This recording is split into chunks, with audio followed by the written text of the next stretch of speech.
In front of me is Infinix Note 40 Pro Plus, and today I would like to show you how you can set up screen lock. Begin by launching Settings and scrolling down to access Password and Security. Then tap on Lock Screen Passwords.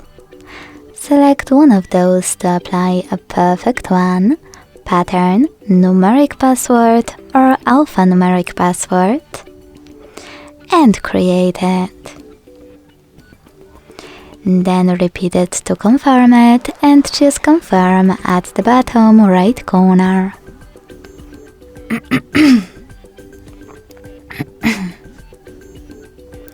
Now let's select one of those options to decide what should do with lock screen notifications.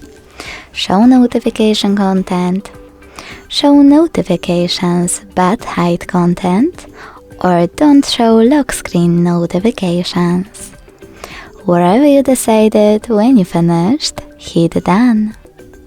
So when I switch off my screen and turn it back on, icons that pattern is required.